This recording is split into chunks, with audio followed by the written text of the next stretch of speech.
Now, WJC's Purple Playbook, brought to you by M&T Bank.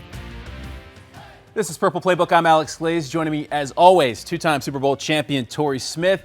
We have a lot to get to over the next 30 minutes, and it's one of my favorite weeks, Combine Week. I love the Combine. Yeah, I love it too. It's one of those things that you remember watching and trying to see who's going to be the fastest guy, who's going to be the strongest guy, and ultimately, you know, a lot of guys are going to earn some money, so it's really cool to watch. Absolutely, and we're going to have plenty of time to break down the draft and the Ravens' area of needs as we get closer to the draft. But the big news of this week, of course, was surrounding number 8, Lamar Jackson. Eric DeCosta says that he's confident that a deal with Lamar is going to get done. The two-time MVP is currently scheduled to have a $74.5 million cap figure over the next 2 seasons.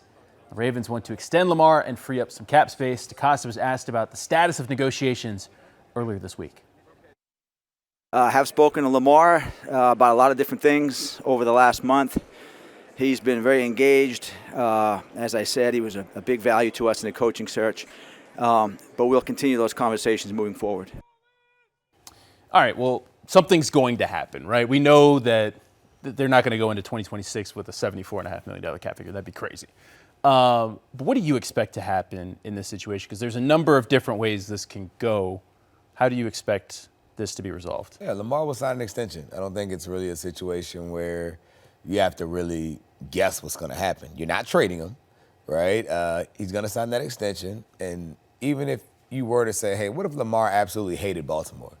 Well, you still want to lock yourself into a contract and then get traded. That's the kind of leverage you can have. So the only thing that makes sense is to simply go get the deal done. And I think it's one of those things where we are on a certain clock, but we all know the real date is by the league New Year. So something will get done soon. I'm not really concerned at all. Yeah, and when we're talking about the league New Year, you know, Steve Bisciotti had mentioned the possibility of kind of kicking the can down the road and just signing him to the same cap figure and, you know, going into deferred years. But I don't think that's what anyone wants in this situation, because then that just kind of opens up a lot of tension.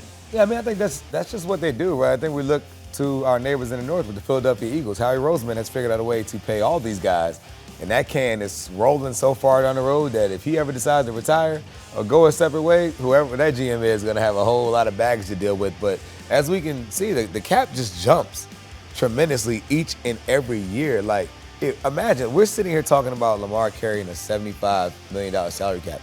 Imagine having that conversation 10 years ago. You would have felt like that was the whole thing, right? So it just goes to show how the business of football is booming right now. But at the end of the day, when it comes to Baltimore business, Lamar Jackson will be a Raven going forward. Yeah, it just, for me, I think that everyone knows that this team is going to go however far Lamar Jackson takes them, right? Mm-hmm. And when you're entering this new era with Jesse Minter, the new coaching staff, new scheme, there's a lot of moving parts here. You want your quarterback in the building. I know OTAs have been a big point of discussion, right? But hear me out. You want him to show up, right? You want him to welcome in this new era, lead by example, and be there for your guys. But you have to kind of show him that same love as well. You want him to do those things. You got to extend him. You got to show him that same good faith that you want Lamar Jackson to be your quarterback. You're saying it, but now you have to show it with your actions. Yeah, I agree with that. And I think everyone's open to it. As we all know with the Baltimore Ravens, they move at their own timeline. And also they met their match with Lamar Jackson, who moves at his pace as well. So something's going to get done. You know, everyone's just going through business as usual. You know, they're taking all kinds of different meetings at the Combine. That's the one thing that people don't realize.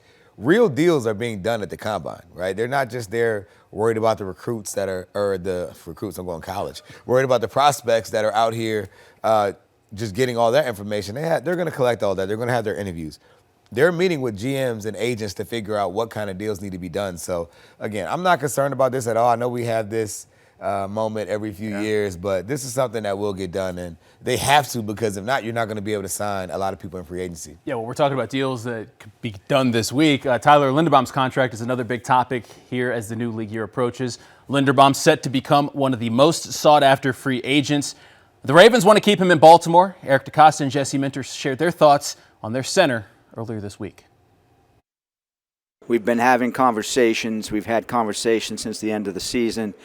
And at this point in time, we've made him a market-setting deal, proposal, offer, and hopefully we can get something done with him between now and the start of the new league year. I think he knows how we feel about him, and that we'd love to have him back. I think he's a major piece of our offense. I think he fits really well into the direction our offense is headed. So a guy that we'd love to have back, but certainly respect the idea of free agency as well. Something stands out to me right there. We know Eric DeCosta does his work in the shadows, rarely tips his hand and says anything of substance when talking about contract negotiations.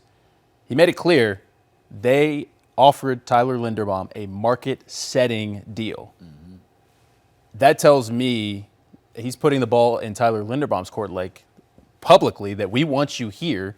Now it's up to you. Yeah, but he doesn't do that. It all boils down to structure, right? Like, all teams can say whatever they want about a deal, but how is it structured? So if you know you're going to be the number one paid center, you already know the team and the organization, you don't just leave the franchise, right? Unless it's a franchise that stinks.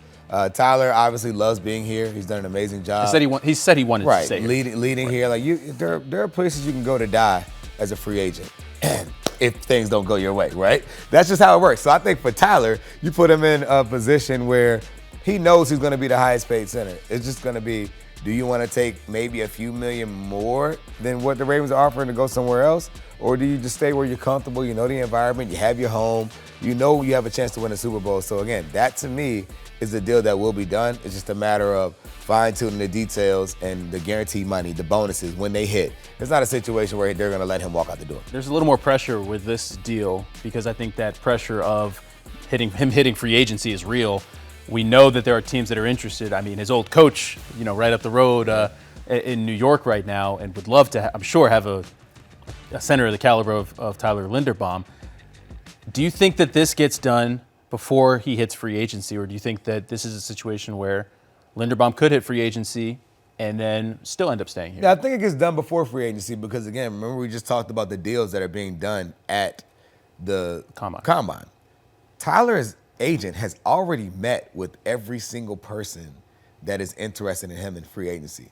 They just can't say it publicly, and they can't put out numbers publicly. However, deals are being done. So he knows about what he could get if he were to leave. So, again, this is something that it'll wrap up close to that league New Year date. Wouldn't be surprised if it's announced next week. All right, well, March 11th is right around the corner. We're going to be counting down the days. We're going to take a quick break. When we come back, we're going to hear from a former Ravens scout who believes that the Ravens need to get back to playing bully ball. More Purple Playbook after this. This is the Purple Playbook, brought to you by M&T Bank. The Winning Prognosis, brought to you by LifeBridge Health. Care bravely. Well, Jesse Minter says he's looking to put his own spin on what it means to play like a Raven. Former Ravens scout Daniel Jeremiah says that he believes that means to getting back to drafting players that are tough and big, and that's something that the Ravens, he believes, have gotten away from over the past couple years. There's such immense pride in that building for how you play defense, and it hasn't been up to their standard. So, when they're at their best, they are big. They're big everywhere. It's not just like big DTs or like some big edge-setting guys, but big corners, big linebackers. Like they want to be kind of a bully, and I think they got away from that a little bit. And when there's some finesse players, some speed players that they brought in, I looked at them trying to get back to that tenacity and that style. All right. Well, what do you think of those comments? I mean, I think that the league is evolving, right, and kind of getting away from those big physical guys that we've seen in the past here in Baltimore. You need some of those finesse guys, but what do you take away from Daniel Jeremiah's comments? I mean, they had them, but they were hurt. So to me, it's like, I don't know if that's necessarily the thing to me that changes anything. I think you need to hit on a young pass rusher that you can have for a long time. But I think the Ravens have always consistently been able to get value out of guys who were trash somewhere else. And I don't mean trash by their talent. I mean trash by their value. So I think that's going to continue to be the way. You typically find them drafting that one guy.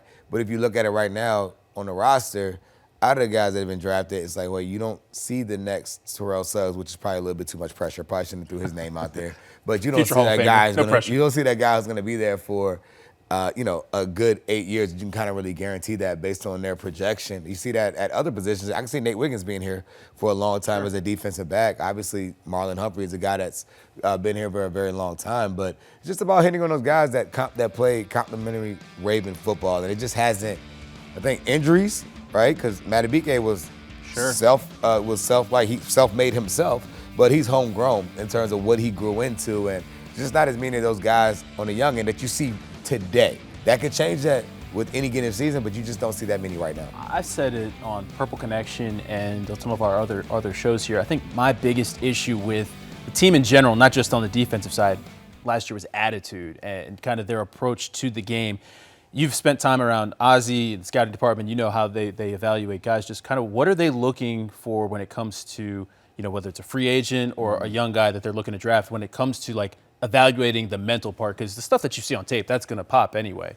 But when you don't really know a guy, what are they looking for? Yeah, I think playing like a Raven is not just a saying that you hear. Like, it's literally a core value of the organization. So they kind of have a system where they fit, and players have to fit this profile of, do they play like a Raven, right? That goes with their relentless play on the field, their mindset, what do they overcome, right? Them as people, on and off. And they spent a lot of time over the years kind of developing that model. And you see it. So when you see guys that they picked, those are guys that they identified pre-draft and during that process that align with the values of what they've done based on their homework. Now, what we all know is when you show up on that field, you have to be able to transition from the college game to the NFL game. And that's if it was that easy, no GM would ever get fired, and we never had to do any changes. But that's where you have to go. You have to bet on the right guys to get it done. It just seems overwhelmingly it hasn't hit on, especially on the defensive side of the ball. You talk about the trenches and the tough guys, like it had over the previous 10 years before. Are there guys that you know of that I'm not asking to name anybody, but that maybe have been marked undraftable by this team that might surprise people? Like, yeah, they have the skill on the field, but they're not aligned with what we believe, like from a mental standpoint or how they approach things off the field. I don't have to speak to that. I guarantee you it's happening, right? Like, you have so many people. Like, people don't understand when it comes to the team, and I guess you can get it, right? When it comes to just money itself. You're not going to invest in a product that you can't trust, right? And I talk about this all the time with our Level 82 kids. I'm like, everything you do is to build trust.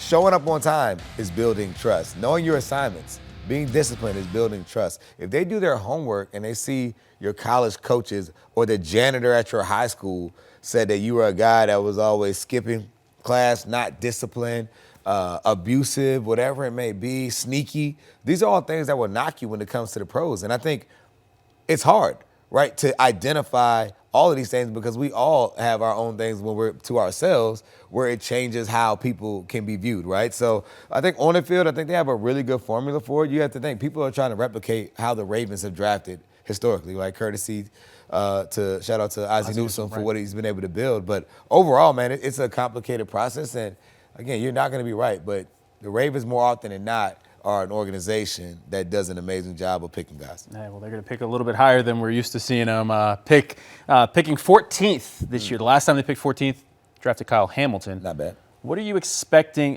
When they do pick this high, usually they hit. So what are you expecting when it comes to whether it's a position or, is that big-time defensive tackle going to be there? Is this going to be a dynamic receiver? I mean, there's a lot of guys, a lot of different ways this could go. What are you expecting to happen at 14? There are a lot of guys there at 14. And I could tell you by attending plenty of crab feasts at Jimmy's Famous Seafood on draft day that somehow, some way, even though you're like, that's prime real estate at 14, if they have 3 or 4 guys that they really love, they will trade back. No, I'm just telling you. I've seen it one too many times. So to me, I think they have their targets, they have their players that they truly want. However, that's not what anyone wants to hear. If they think right you can get a player that's 14 value at 18 or 20, they're taking him. Just telling you right now. What if their guy is at like 12 or will they move up?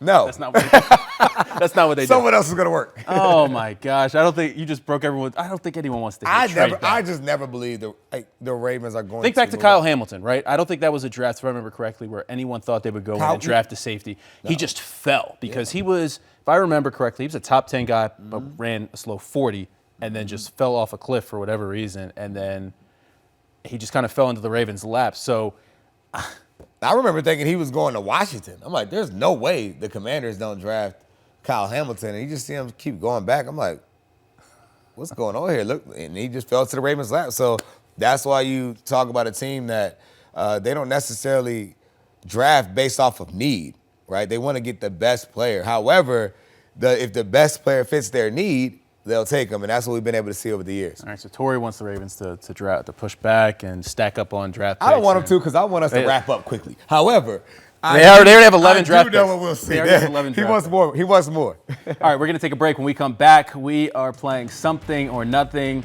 A lot to talk about with the NFL admitting to some mistakes this week. We're going to get Torrey's thoughts on if he thinks it's something or nothing. We'll be right back. This is the Purple Playbook, brought to you by M&T Bank. The Bottom Line, brought to you by M&T Bank. And welcome back to Purple Playbook. It's time for Something or Nothing. Torrey, another big talker this week, the NFL admitting that he got some things wrong this season. Troy Vincent admitting that the league got some things wrong when it comes to calls. And a couple of those calls, of course, in the Ravens-Steelers game, I think things that Ravens fans knew in real time were not correct, but the NFL admitting they got him wrong. One of them, of course, the Isaiah Likely touchdown that was ruled no touchdown. Troy Vincent admitting they got that one wrong. And then the Teddy Buchanan interception on a crucial play in the fourth quarter. Just one of those. There's just some of the 5 plays that the NFL admitted that they got wrong. So is that something or nothing to you, the NFL admitting that they got these calls wrong? I think it's a whole lot of something to that. I mean, it still goes to show how hard it is at times to still define what a catch means due to what we see with our eyes, but also the time lapse of videos. It's tough because that decision changes the Ravens' entire outlook. The Ravens win the division. If that's not the case, the Ravens don't even have to play their starters the last game, right? And it just goes to show how tight the NFL is, one, but two, like how one decision can impact anything. Because now we're talking about they're hosting a playoff game. Hosting a game. Who's to say they don't go to the? Somebody comes here. The AFC was terrible. Is John Harbaugh still coaching? Who's to say they don't go to the Super Bowl? You don't know, right? Those are all hypothetical things. However, I mean, it's one of those things where like it is what it is. But as a player, it definitely will run through your mind over and over about what could have been if you would have had a chance to have a healthy week at home in Baltimore. Well, we're talking about what's running through the players' minds. Lamar Jackson and Isaiah Likely both took to Twitter, as you could imagine, when this news came out. And Lamar just asked the simple question. So technically, we won, right? Isaiah Likely says that quote tweet is under further review. So having a little bit of fun with it. That's fun, man. I think it's one of those things, man, it definitely bothers you. For Isaiah, I know for sure when I'm coaching the little kids, I'm like, man, just put the ball away. Never leave it in the ref's hands. But the extension of the ball was that third act that... It does. I get it. We're not talking about it if he tucks it and falls to the ground. So I'm always big on stick it to the basics. Getting the play done. Don't allow the referees or the NFL to have human error. What do you think of the timing of all of this? Because when I saw this the other day, it was just kind of like, what are we talking about? Months later. I mean, who does this serve, right? Like, I think that if you do like the NBA does, and almost right after the game, they have an official there, and I believe the NFL does this as well, pool referee that talks about things, but.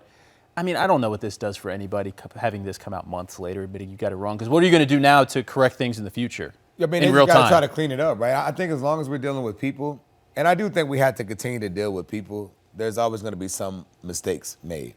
It's tough when it impacts your team. However, everything's not going to be run by AI, right? So you're pushing, I was going to say, you're pushing for artificial intelligence, robots. Everything's not going to be run by AI. There's always going to be some form of human error there.